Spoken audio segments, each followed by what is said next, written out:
Bonjour, ravi de vous retrouver avec les vidéos de Vivre Cru. Alors aujourd'hui on va se faire une petite session questions-réponses parce qu'il y a eu pas mal de questions qui me sont arrivées là récemment. Je les avais un petit peu mises sous le coude parce qu'il y a eu des interviews, des choses comme ça. Mais je voulais vraiment y répondre. Donc en vrac, pour vous donner le programme, on va parler pas mal de jus sur le plan pratique et puis sur le plan éthique, sur le plan de la réflexion. On va parler de voyage, qu'emmener en voyage pour fonctionner en cru alors qu'on est en train de voyager. On va parler de protéines, on va parler d'hydratation, et puis certainement de pas mal d'autres choses. On va voir un petit peu tout ce qui va venir. Je fais confiance pour que ça marche bien. Donc, on va commencer par les jus, si vous voulez bien. Je sais que ça intéresse pas mal de monde. Donc, première remarque, un courrier de Brigitte qui me dit Thierry, merci pour tes vidéos. Voilà, voilà, en fait, ce qui ressort, c'est les jus. C'est pas naturel. Pourquoi aurait-on besoin des jus alors qu'il y a tout dans les fruits et les légumes frais? C'est la grande question. On me l'a déjà dit énormément de fois. Alors, je vais une dernière fois revenir là-dessus. J'ai réfléchi un petit peu à quelle réponse donner à toujours ces réflexions qui reviennent sans cesse. Les jus, ce n'est pas naturel. Alors déjà, la notion de naturel est toujours très obscure pour moi. Qu'est-ce qui est naturel? Est-ce que... enfin voilà, on rentre dans des circonvolutions qui me paraissent pas très productives. Bon, ce que je sais, c'est que les jus sont efficaces. Alors, est-ce que c'est naturel? J'en sais rien. Ce que je sais, c'est que c'est efficace, que ça n'a pas d'effet secondaire. Et ce que je voudrais vraiment vous expliquer ce matin, c'est un petit peu le processus. Comment est-ce que l'homme s'est développé? L'homme, l'être humain, on va dire, l'espèce Homo, s'est développé sous les tropiques, où il y avait abondance de fruits frais et de fruits de haute densité calorique, mais aussi de haute densité nutritionnelle. Ensuite, l'homme a bougé vers des contrées plus vers le nord. Et ça, c'est totalement pas naturel. Et pourtant, il l'a fait. Mais des contrées dans lesquelles, finalement, la vie n'était pas possible parce que, a priori, parce qu'il n'y avait pas abondance de fruits frais sur toute l'année, comme il y avait sous les tropiques. Et alors, qu'est-ce qu'a fait l'homme? Il s'est adapté. Il a commencé à manger des racines et après faire une culture de céréales, se tourner vers la viande, les choses comme ça, des produits concentrés. Et ce faisant, les racines, eh bien, pour arriver à avoir à en manger une quantité suffisante, il a inventé la cuisson. Pourquoi? Parce que les légumes racines, les tubercules, ont des amidons, ont des sucres complexes qui sont très difficiles à digérer. Et donc, en les cuisant, eh bien, on réduit la cellulose, on réduit les amidons et on les transforme en sucre simple. C'est pour ça qu'une carotte, par exemple, est dure, ou une patate est dure quand elle est crue. C'est des sucres complexes à longue chaîne, donc rigides. Et pourquoi est-ce que quand on la cuit, elle devient molle? Eh bien, simplement parce que les sucres de complexes à longue chaîne sont transformés en sucre simple. Et les sucres simples, eh bien, ça donne des produits à structure plus molle. Par exemple, une banane, quand elle n'est pas mûre, ce sont des amidons qui sont des sucres complexes et la banane est rigide. Quand elle est mûre, elle est molle. C'est exactement ce qui se passe dans tous les fruits quand on passe de stade de mûrissement. C'est-à-dire qu'on passe de sucre complexe à longue chaîne qui donne de la rigidité au produit jusqu'à des structures plus molles qui sont faites de sucre simple. Donc l'homme a inventé la cuisson pour permettre finalement de consommer des produits qui étaient difficilement consommables, voire inconsommables, à l'état cru brut, sans une charge au niveau digestif énorme. Mais ce faisant, il y a deux choses qui sont apparues. Premièrement, c'est que ce processus de cuisson, il n'était pas anodin, parce que non seulement il a fait disparaître certaines choses, il en a fait apparaître d'autres. Alors qu'est-ce qu'il a fait disparaître? C'est que quand on s'intéresse à un aliment, on peut parler de contenu calorique de l'aliment et on peut parler de contenu nutritionnel. Alors qu'est-ce que c'est que le contenu calorique? C'est ce qui va donner un petit peu le carburant pour le corps, ce qui va être brûlé pour fournir de l'énergie au corps. ce sont les macronutriments, lipides, protéines moindre mesure et glucides principalement, lipides et glucides étant les deux principaux. Et ensuite, il y a le contenu nutritionnel. Donc là, on parle plutôt des micronutriments. Les vitamines, les minéraux, les provitamines, les enzymes diverses et variées, tous les petits produits qu'on peut trouver dans les légumes, les fruits et les autres produits. Eh bien, lors de la cuisson, qu'est-ce qui se passait? Eh bien, le contenu calorique était maintenu, quasiment. Le contenu nutritionnel était quasiment, fortement ou totalement perdu, donc perte du contenu nutritionnel. Et de nouveaux produits finalement de transformation par interaction de la chaleur sur les aliments ou d'interaction des aliments entre eux pouvaient apparaître. Et c'est là où se situe le gros problème, c'est que non seulement on a perdu le contenu nutritionnel, mais on a fait apparaître des composés pour lesquels le corps n'était absolument pas adapté. Donc tous les problèmes liés à la cuisson qui atteignent leur paroxysme aujourd'hui, avec finalement toutes ces maladies qui atteignent le niveau vraiment intracellulaire. Donc l'homme est vraiment touché vraiment dans sa structure même, parce que la cuisson et la transformation n'ont jamais été aussi abouties et avancées que maintenant. Et alors qu'est-ce que c'est que les jus? Mais les jus, c'est la même chose. On va dire que ça serait une cuisson, mais qui ne présente pas les inconvénients de la cuisson. Quel est le principe des jus? Eh bien, c'est de permettre d'avoir de la nutrition sur le plan calorique et sur le plan nutritionnel, sans avoir les difficultés qu'on peut avoir avec des amidons et des sucres complexes qui se retrouvent dans les racines et ainsi de suite, qu'on ne pourrait pas digérer, ou difficilement. Quand on a mangé 3-4 carottes, eh bien déjà, on a l'estomac bien plein par le volume de fibres. Mais on n'a pas l'estomac plein et le corps plein par la nutrition, par la quantité de carburant qu'on a reçu. Et c'est bien là le problème.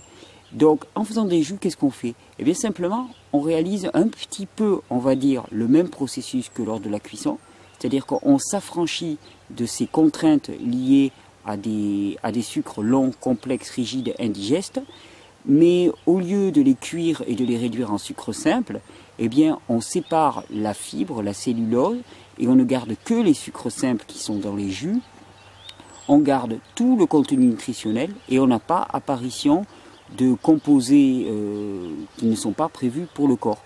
Donc, les jus, eh bien, c'est une réponse pragmatique à une situation qui est antinaturelle, c'est-à-dire le fait que nous ne soyons pas sous les tropiques à longueur de temps.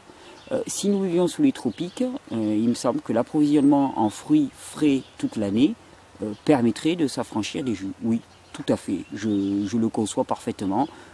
Si je partais, moi, là par exemple, passer quelques mois en Indonésie, je n'amènerais pas mon juiceur et je me régalerais avec les fruits qu'il y a sur place. Aucun problème de ce côté-là. Et voilà. Nous sommes dans l'hémisphère nord. Il y a des belles choses aussi à expérimenter par ici. Et voilà, pour moi, les juiceurs, les extracteurs de jus sont une très bonne réponse. Et puis, il y a toujours la même chose. Quand je vois les effets que ça a sur les individus, au-delà du discours, au-delà du mental, je suis stupéfait. Et vous savez à quel point, moi-même, au début, j'étais sceptique.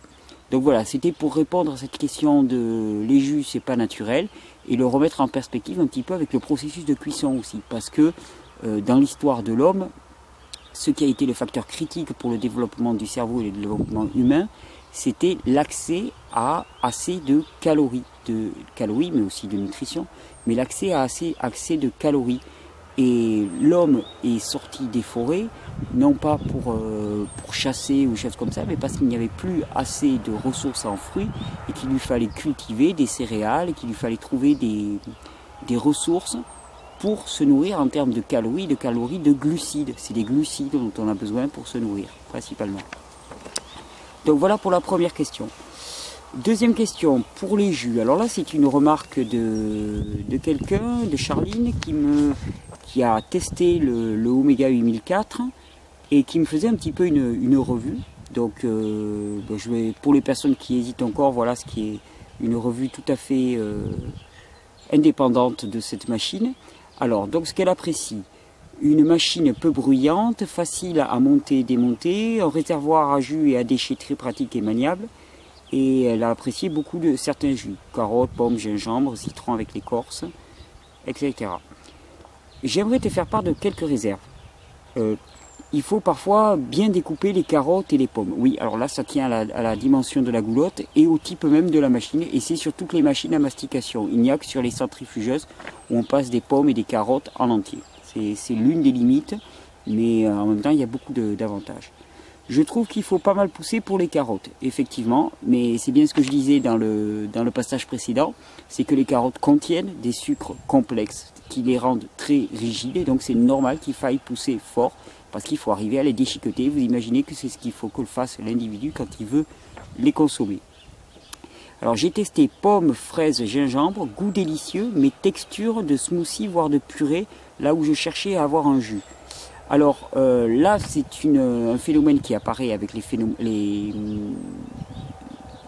extracteurs à mastication.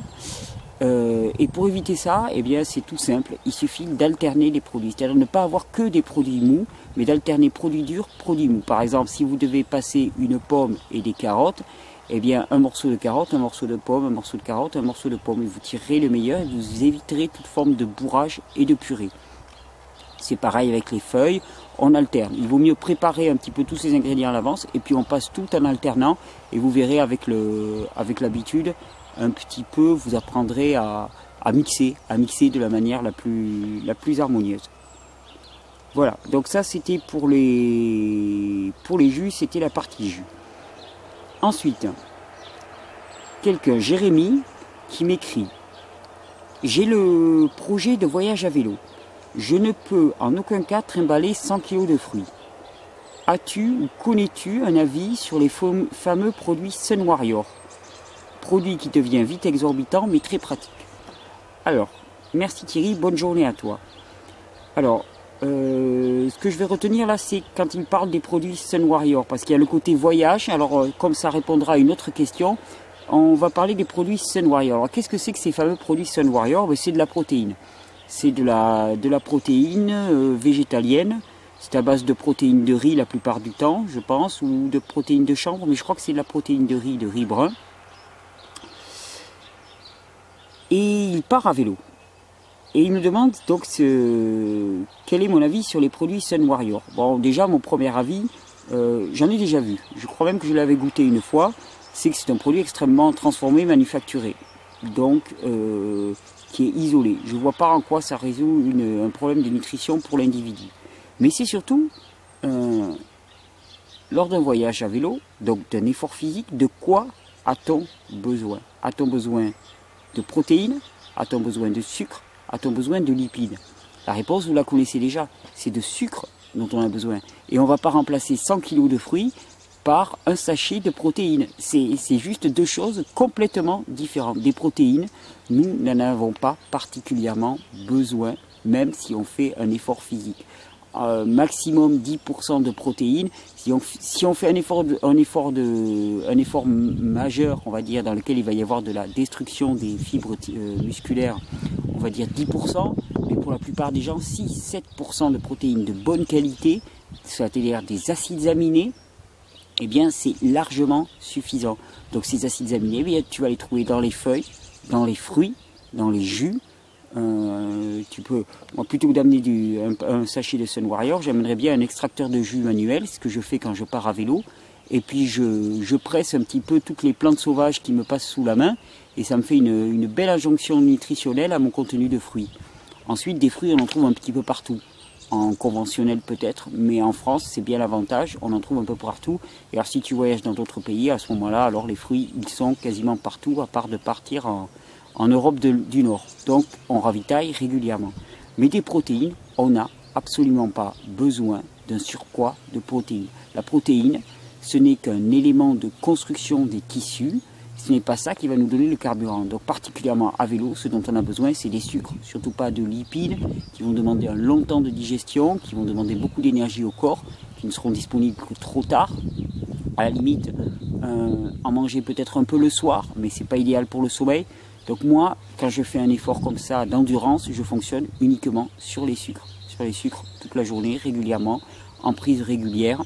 Et ça fonctionne très très bien.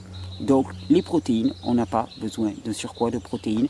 Je me tue à le dire. Pour ceux que ça intéresse, ils peuvent lire le fameux rapport Campbell qui est quand même très claire là-dessus et qui est une étude assez exhaustive.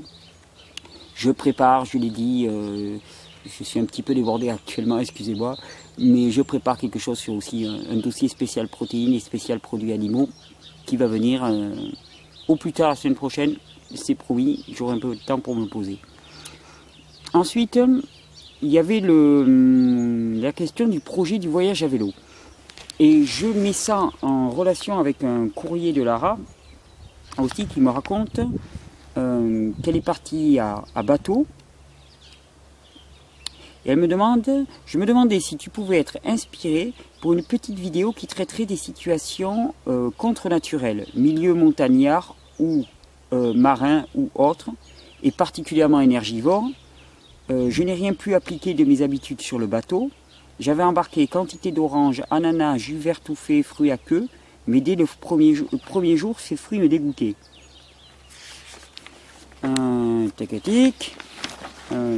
L'envie de sortir de son petit coin de campagne pour partager, rencontrer, amène sans doute d'autres personnes que moi à sortir du confort de chez soi où on a un rythme, nos habitudes sont faciles à garder, et aborder le sujet peut donc intéresser des auditeurs de Vivre Cru. Voilà, donc ce qu'elle évoquait, c'était finalement quand on part de chez soi, comment fonctionner. Quand on est en voyage, comment fonctionner pour ne pas s'alourdir, avoir des sacs pleins et des cajots pleins. Et c'est un petit peu la question de Jérémy aussi. Comment faire pour fonctionner. Alors moi, je vais vous donner mon petit coup. Quand je pars en voyage, je ne prends toujours que 2 produits avec moi, la plupart du temps. Je prends des concombres et des dattes. Alors pourquoi est-ce que j'ai fait ce choix? J'ai fait pas mal d'essais. Pourquoi est-ce que j'ai fait ce choix? Je me suis rendu compte que quand on voyage comme ça, quand on voyage en avion, qu'on voyage quoi que ce soit comme voyage, on est souvent déshydraté. Déshydraté parce que les environnements dans lesquels on voyage sont souvent très secs. Donc le concombre apporte énormément d'eau, de minéraux et est très facilement digeste. Le concombre se conserve très très bien dans un sac, au fond d'un sac, on le conserve pendant une semaine facilement sans être au frais. Et les dattes, pourquoi? Eh bien parce que c'est un apport énergétique majeur qui se conserve très très bien. C'est du sucre directement assimilable, du fructose, donc qui ne génère pas de réponse insulinique. Accessoirement, je dirais principalement, c'est absolument délicieux. C'est une nourriture qui nourrit particulièrement. Et je trouve qu'avec le concombre, manger du concombre et des dattes en même temps, c'est particulièrement délicieux. Donc moi, c'est mon petit coup. Quand vous voyagez, vous prenez des concombres et des dattes, et vous êtes certain qu'avec ça, vous répondrez à toutes les situations. Si vous n'avez pas particulièrement faim et juste besoin de vous hydrater, le concombre apportera une eau sous forme colloïdale, donc qui sera directement assimilable par l'organisme, des minéraux, des vitamines, et c'est parfait. Si vous avez particulièrement faim, les dattes seront bienvenues, avec une densité nutritionnelle et calorique très forte. Et les dattes, ce sont vraiment des bombes au niveau nutritionnel, même pas que calorique. Donc, concombre, dattes, pour moi, c'est un mélange idéal. C'est le mélange un petit peu qui est passe-partout. J'ai toujours utilisé ça dans mes voyages en avion, mes voyages en train, mes voyages en quoi que ce soit. Et ça a toujours fait mouche. Donc pour partir sur un bateau en mer, eh bien, je dirais la même chose. La même chose parce que surtout quand on fait un effort physique, les dattes sont extrêmement bienvenues. Si on faisait un pur effort physique, alors je dirais plutôt que concombre dattes, eh bien, je prendrais orange dattes ou quelque chose comme ça. C'est-à-dire avec 2 fruits sucrés et non pas un fruit non sucré comme le concombre et un fruit sucré. 2 fruits sucrés pour vraiment avoir un apport de sucre massif, mais dont l'un qui soit aqueux et l'autre qui soit dense. Et avec ça, à peu près, on répond à toutes les situations. Donc, c'était la petite recette de voyage, le concombre date. Ensuite, une autre question. Tu fais beaucoup l'apologie de la détoxination. Je comprends, mais il y a un aspect que je trouve dommage, c'est que cette démarche nous place dans un état d'inconfort ou de manque qui peut ensuite amener à manger plus ou moins bien pour établir une forme de confort. Et je trouve que la recherche permanente de détoxination engendre une oscillation qui au final n'est pas saine, qui est déséquilibrante, surtout pour les personnes ayant fait l'expérience de l'anorexie et la boulimie d'ailleurs. Ne vaut-il pas mieux avoir une alimentation saine en continu dans des proportions correspondant à nos besoins? Alors c'est une question très intéressante et je dirais que ça dépend vraiment des cas, des individus et des objectifs. Alors pourquoi des cas, des individus et des objectifs? Bien, tout dépend un petit peu du rythme de vie. C'est-à-dire qu'il y a un temps dans la vie où on est vraiment tourné vers l'extérieur. Il y a des temps de reconstruction, il y a des temps de plus d'intériorisation. Il y a aussi des nécessités, c'est-à-dire que si une personne est confrontée à des symptômes qui mettent en péril sa vie ou des symptômes simplement qui impactent sa vie, finalement qu'elle a des symptômes de maladie, eh bien il va falloir avoir une action radicale. Et une action radicale, eh bien ça passe par faire sortir ce qui obstrue le système et qui l'empêche de fonctionner. Parce que la vision dans laquelle finalement, en ayant une hygiène de vie correcte au quotidien, eh bien tout fonctionne bien, oui, mais s'il n'y a pas un passif, s'il n'y a pas de passif, ça fonctionne parfaitement bien. Mais s'il y a un passif, hein, que le système digestif par exemple et que tout l'intestin est couvert d'une plaque qui fait qu'il absorbe extrêmement mal les nutriments, que la digestion est très faible à cause d'un manque enzymatique majeur, que les organes tels que les surrénales, la glande thyroïde ne fonctionnent pas comme elles devraient l'être. Eh bien, on aura beau avoir un régime bien, correct, eh bien, ça ne suffira pas. Ça ne suffira pas. Pourquoi? Eh bien, parce que l'organisme humain ne sera pas apte à tirer profit de cette alimentation. C'est pour ça que je parle souvent de détoxination, parce que pour moi c'est un mouvement en deux phases, c'est détoxination, régénération, détoxination, régénération, détoxination, régénération. Et à chaque coup, on monte d'un étage supplémentaire dans la pleine santé, dans l'énergie, dans l'épanouissement. Alors c'est un programme qui n'est pas obligatoirement pour tout le monde, à tous les moments. Il y a des moments aussi dans ce binôme détoxination, régénération, on peut aussi inclure une dimension stabilisation. Et ça, ce sont les personnes. On peut faire détoxination, régénération, longue stabilisation, en fonction de ses contraintes familiales, de travail ou autres. Et puis reprendre, détoxination, régénération, quand les circonstances s'y prêtent, ou quand il y a un appel tourné vers ça. Alors, il est certain que pour les personnes anorexiques ou boulimiques, il y a un danger. Et il s'agit que ces personnes s'interrogent vraiment fortement sur les motivations qui les poussent à faire ce qu'elles font quand elles font, par exemple, une détoxination. Parce qu'on peut rapidement tomber, je pense surtout pour les personnes anorexiques, dans les travers de l'anorexie. Donc là, c'est pour ça que je n'ai pas tendance, je l'ai déjà dit, je le dirai dans d'autres vidéos, actuellement, je n'ai pas tendance à conseiller le jeûne, par exemple le jeûne strict, à des personnes qui ont des problèmes d'anorexie. Parce que ça risque de réveiller certains vieux démons, on va dire. Mais ceci dit, ça peut être aussi très, très valable, parce que le jeûne porte en lui-même aussi une part d'intériorisation très forte et de lien à soi-même, qui peut permettre aussi de dépasser des cas d'anorexie. Vous voyez, c'est vraiment très dépendant des individus. Et le plus important, c'est de savoir où on en est, qu'est-ce que sont nos objectifs, vers quoi on veut aller. Donc, la détoxination,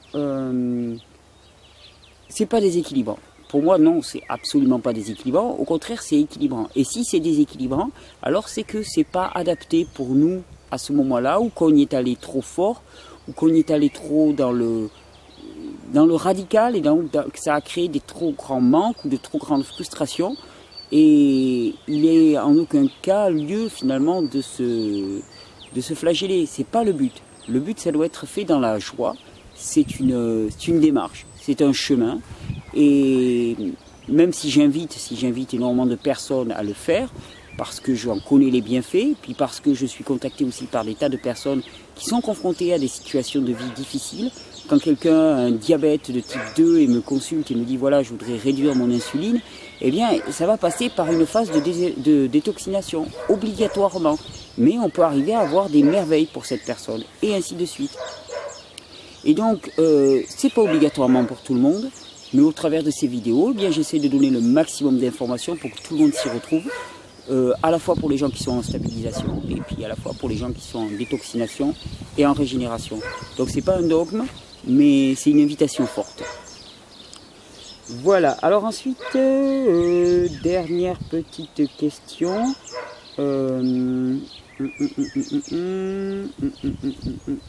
Alors une question de Claudine qui me disait quand on mange beaucoup de fruits frais et de légumes, je trouve assez peu compréhensible qu'on ait besoin de boire de l'eau.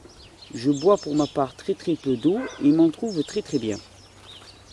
Alors, ce genre de question aussi par rapport à l'hydratation, c'est bien qu'elle tombe là parce qu'en plus hier une amie a témoigné auprès de moi à quel point mon insistance lourde, on va dire au départ, à l'inciter à boire de l'eau avait transformé sa vie.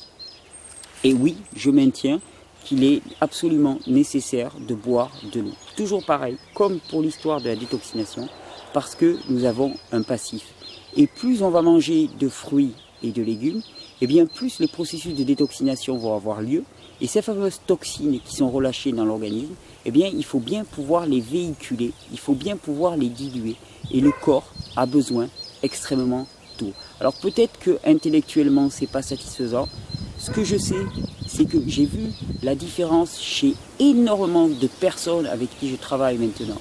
J'ai vu la différence notoire qu'il y a entre le fait de consommer de l'eau le haut matin, au lever, et de consommer au moins 2 litres d'eau par jour, en consommant au moins la moitié avant la première prise alimentaire, au moins 1 litre d'eau avant la première prise alimentaire de la journée, jus inclus.